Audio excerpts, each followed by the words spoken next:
You're too safe and predictable. My wife sneered after her Instagram nightclub light collapsed. At 10:31, she texted, still at dinner, but the video showed her laughing with her male coworker. I didn't argue.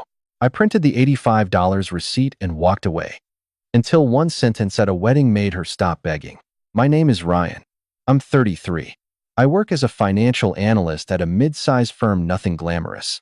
Just steady work with predictable hours and a salary that pays the rent without drama. That word, predictable, will come back around. Sarah and I had been together 5 years, married for 3. We met through our mutual friend Mark at a birthday party I'd almost talked myself out of attending. She was funny and quick, the kind of person who remembered small details you'd mentioned weeks earlier.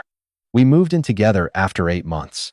About 2 years into the relationship, I got offered a position in Chicago, better pay, better title, clear upward path. I turned it down. We'd been talking seriously about the future, and staying felt like the right call. She never asked me to stay. I chose to. She knew what I'd given up, and at the time, that meant something to both of us. About 18 months before all of this, Sarah got a new job at a larger marketing agency. Bigger clients, faster pace, different crowd. I was genuinely glad for her. She'd felt stuck at her old place, and this seemed like the right move. The first few months were easy. She came home energized, talked about pitches and campaigns and her new team. She mentioned coworkers by name, normal, everyday stuff. Except one name started coming up more often than the rest. Jake. Jake's idea landed well in the pitch. Jake knew how to read the room. Jake was just, the fun guy at the agency. I heard that phrase, the fun guy, probably a dozen times before I registered what I was actually feeling about it. It wasn't exactly jealousy, more like noticing a draft from a window I hadn't remembered opening. Small enough to explain away. Persistent enough to stick. 6 months after she started the new job, I suggested a low-key Friday order food, stay in. She looked at me with an expression I'd been seeing more often lately and said, "You're just so safe and predictable, you know?" Then she laughed. Like it was a neutral observation. Nothing serious. I laughed with her. But I didn't forget it. The night it happened, I cooked dinner. Just pasta, nothing special. She texted around 9 to say she was going out with some girlfriends. Girls' dinner. I said to have fun, told her I'd already eaten, not to worry about me. By 10, I sent a check-in text. 20 minutes before she replied, "Just started dinner, don't wait up." And then, at 10:31, "Still here, you know how girls are lol." I told myself that was fine. I watched something on TV I don't even remember now, and tried to go to bed around 11. Couldn't. I don't know exactly what kept me up. I didn't have evidence of anything, just that same draft again, colder than usual. Midnight. 1 a.m. The bedroom ceiling. At 2, I heard the car pull in. She walked in with her heels in her hand and said those 8 words, "Sorry, babe. We just lost track of time," in the same casual tone she'd use ordering coffee. I didn't come out swinging. I asked how her night was. She mentioned a couple names, didn't say Jake, said she was tired. Kissed me on the cheek and went to bed. I stayed in the kitchen. A minute or 2 passed. My phone lit up a notification. Emily had posted a new story. Emily was one of Sarah's closer work friends, someone I'd met a handful of times at group dinners. I almost scrolled past it. I didn't. The clip was 8 seconds long. A nightclub, colored lights, loud crowd, everyone in going-out clothes. And right in the center of the frame, Sarah, laughing, leaning into someone with his hand resting on her lower back. I knew who he was. I'd seen his LinkedIn photo once, when Sarah had pulled it up to show me a campaign he'd worked on. Jake, senior account manager at her agency. The timestamp in the corner of the story read 11:47 p.m. She had been texting me from dinner while that clip was being filmed. I sat there for a long time. I didn't go wake her up. I took a screenshot, and then I just sat in the dark until the sun came through the kitchen window. The next morning felt normal on the surface. She got up, made coffee, asked what I wanted to do that weekend. I said I wasn't sure. She didn't bring up the night before. Neither did I. But I was thinking, when you go back through a relationship with new information, things rearrange themselves. The night a few months earlier when she came home smelling like someone else's cologne, something clean, unfamiliar, and said it was a late client dinner. The weekend trip we'd booked in advance that she canceled last minute because of a mandatory agency event. And afterward, I noticed no one from the agency posted anything about it. The times I'd walked into the living room and seen her smiling at her phone, only for her to flip it face down before I got close enough to see anything. None of those moments had felt like evidence when they happened. I'd filed each one under things I didn't want to make a bigger deal of than they were. That morning, they weren't nothing anymore. I also went into the shared calendar app we used for coordinating schedules. In the previous 2 months, there were 4 separate agency events on Friday or Saturday nights, all added within a day or 2 of the event itself. 2 of them had run past midnight. That wasn't a schedule. That was a habit. And then she came back into the kitchen and refilled her coffee, and I said, very calmly, "Did you have a good time last night?" She went still for just half a second before she answered. "Yeah," she said. "It was fun." "Why?" I said, just asking. She put her mug down and turned to look at me. "Why do you always do this? Every time I go out, you get weird about it." Her voice had that edge not raised, just pointed. This is exactly what I mean when I say I feel like I'm suffocating. I hadn't accused her of anything. I'd asked if she had a good time. She left the kitchen before I could respond. I sat with that for a minute. She hadn't asked why I was suspicious. She hadn't asked where the question was coming from. She jumped straight to suffocating, the same word she'd been using to describe our marriage to anyone who'd listen, I'd later find out. That's not someone with a clear conscience. That's someone who already knows where the conversation could go and is trying to close the door before it gets there. I decided I wasn't going to let the door close. When I sat down with her later that afternoon and said I wanted to talk, something shifted in her face. She set her phone on the table face down before I even started, which told me something by itself. I told her I'd seen Emily's story. I kept my voice flat and direct, no accusations, no speeches. Just the facts. I saw the clip. I recognized Jake. The timestamp was 11:47 p.m. "You were texting me from dinner at the same time." She looked at the table, then at me. The first thing she said was, "Emily shouldn't have posted that. She had no business putting that on her story." Not a denial. Not an explanation. An immediate redirect to Emily having violated her privacy. I said that wasn't what I was asking about. "That clip is completely out of context," she said. "You're taking 8 seconds of someone's night and turning it into something it's not. That's not fair to me." I asked her to tell me what the actual context was. She couldn't. She switched directions. "I'm not doing this with you right now. This is exactly the pattern. You get an idea in your head, and you just push and push until it fits the story you've already decided on. You've been doing this for months." Her voice stayed controlled, but it had that edge. "You wonder why I feel like I'm suffocating." She left the room. I didn't follow. What I didn't know then was that she'd already called Mark before I had the chance to speak to anyone. I found out later what she told him. That we'd been struggling for a long time. That I was emotionally distant. That she'd felt like she was walking on eggshells. She framed it as something mutual and gradual. We grew apart, not as I was somewhere I shouldn't have been. Not as I made a choice. Just this passive, shared dissolution that neither of us had really caused. She needed people to have her version first. And she moved quickly. By the time I was ready to have any kind of honest conversation with anyone in our shared circle, the groundwork was already in. I could feel it in the way certain conversations got a little careful when I ran into mutual friends that week. A little measured. Jake didn't come up in anything she said, from what I could gather. He wasn't the character in the story she was telling. She'd already written him out. I didn't respond to any of it publicly. I didn't call anyone. I didn't send a single message to anyone in our friend group. I just went quiet and started paying attention. The Instagram story was already saved. I'd screenshotted it the night it was posted. Timestamped, public, posted from Emily's personal account without any visible agenda. She'd tagged a few people from the group in the story. She wasn't trying to catch anyone. She was just posting about her night. The clip existed because that's what people do. But I wanted to make sure I wasn't making a decision based entirely on 8 seconds of footage that could theoretically be misread.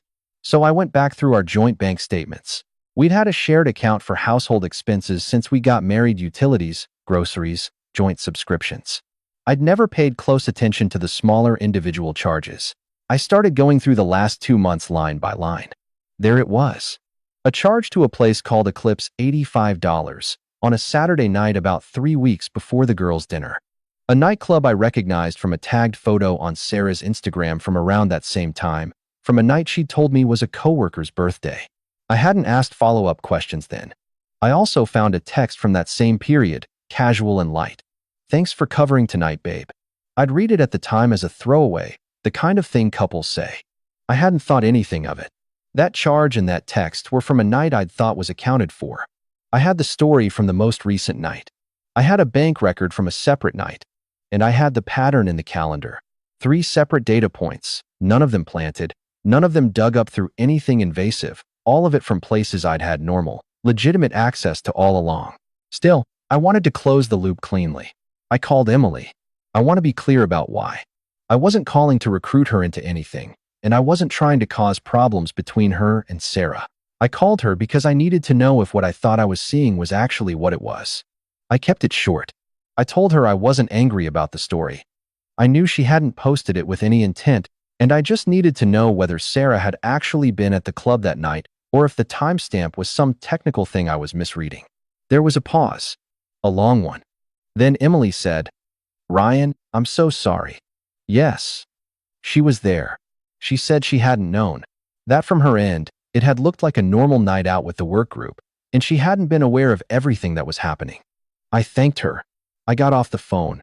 3 sources, none connected to each other, none requiring anything I shouldn't have access to. I saved everything. I didn't send it to anyone. I didn't threaten anything. I just made an appointment with a lawyer for Monday morning and waited out the rest of the week. I didn't tell Sarah about the lawyer. I didn't bring up the receipts. I didn't revisit the conversation she'd shut down. The house stayed quiet, and she seemed to read that as me backing off. I wasn't backing off. I was just done explaining myself. That week, I separated what I could. I opened a personal bank account and redirected my direct deposit. I made copies of the documents I needed, lease, financials, the things a person needs when a marriage ends. I wasn't dramatic about it. No frozen accounts, no moved assets, nothing designed to panic her or escalate prematurely. I just made sure I wasn't going to be caught without preparation. Monday morning, I sat across from a divorce attorney and laid out what I had. She was thorough. She asked whether I'd considered counseling first, whether any part of me wanted to try to work through it before making a formal move. I said, "I've seen enough." 3 days after that meeting, I sat down with Sarah at the kitchen table, the same table I'd been sitting at in the dark the night this all started, and I said 3 things. I know about Jake. I have enough to know this wasn't one mistake. I'm filing. She cried.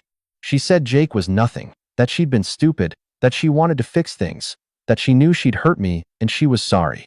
I sat there and listened until she finished. Then I said, "I believe you that it was a mistake. That doesn't change what it was." I stood up and went to the guest room. She stayed in the hallway for a long time after that. I could hear her. I didn't come back out. I wasn't angry in the way I'd expected to be. What I felt was something quiet or certain. I knew what this was. I knew what I was doing. I'd already made the decision, and I didn't need her agreement to follow through with it. 3 months later, Mark got married. I almost didn't go. I thought about texting him some clean excuse work thing, not feeling up to it, something he'd accept without pushback. But Mark called me directly. He said, "I know this is weird, but you're my friend too, not just her husband. Come." So I went. I was doing better by then, genuinely. I'd moved out of the house into an apartment closer to work a few weeks after the papers were filed. Work had picked back up. I'd been promoted to senior analyst the month before the wedding, and for the first time in longer than I wanted to admit, I was focused on something that was actually mine. I wasn't healed the way people describe healing in neatly resolved arcs. But I was okay. Present. Sleeping through the night most of the time. The venue was a hotel with a reception ballroom and a cocktail lounge adjacent to it.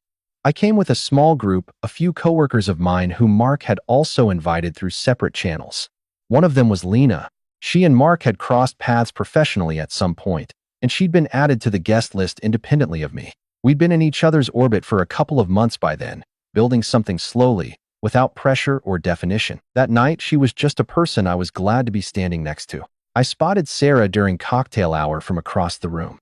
She was alone.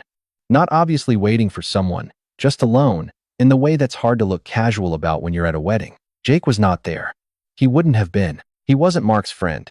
He'd never been part of this world, just a reason she'd used to check out of it. I didn't go to her. I also didn't actively avoid her. I had a drink, talked with Mark before the ceremony started, and let the night move forward. She found me during the break between the ceremony and dinner. I was near the doors to the outdoor terrace getting some air.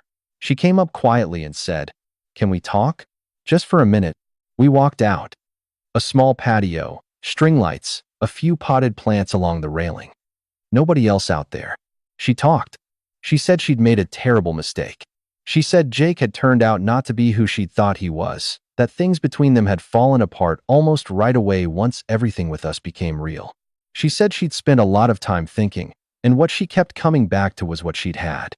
You were stable, she said. You were reliable. I didn't understand how much that actually mattered until it was gone. She meant it. That's the thing I had to sit with. I think she actually meant it. But meaning something doesn't rewrite what came before.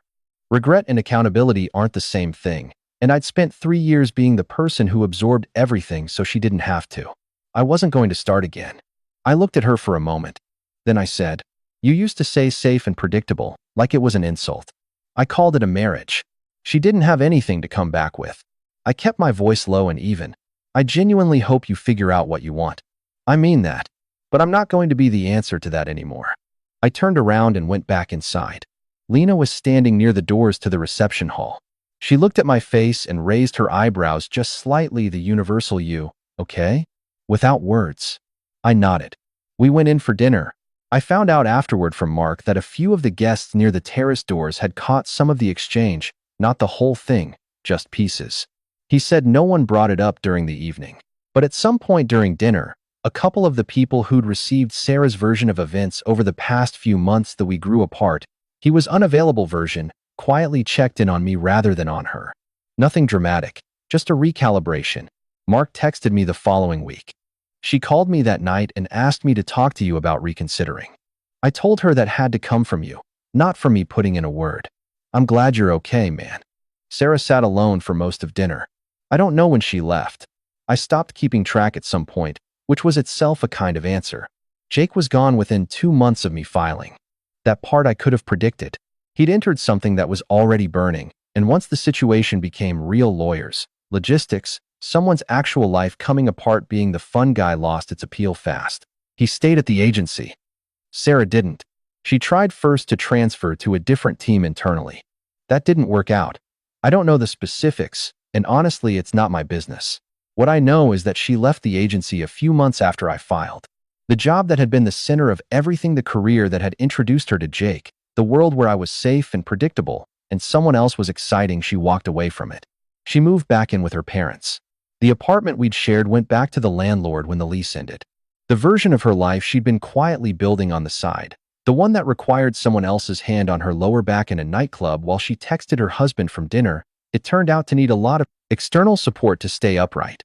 When that support left, there wasn't much structure underneath it.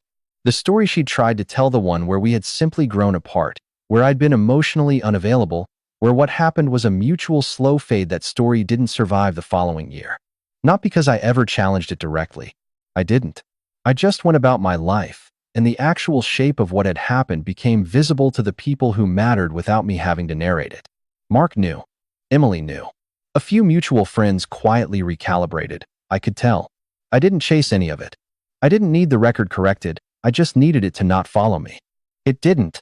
The Chicago offer came back around a different firm this time. Same city, same kind of move I'd turned down 3 years earlier to stay. This time there was no reason to say no. I said yes. Lena and I took things slowly. Neither of us was in a hurry, and there was something good in that, in choosing something deliberately rather than just holding on to what was already there. It felt different. It felt like actually deciding. I don't keep track of what Sarah's doing now. I spent years making sure she was okay while she was quietly checking out of our marriage. That account is closed. She wanted the fun guy. She wanted exciting. I hope she eventually finds whatever she was actually looking for underneath all of it. As for me, I gave up safe and predictable the day I filed the papers. Turns out, free feels a lot better.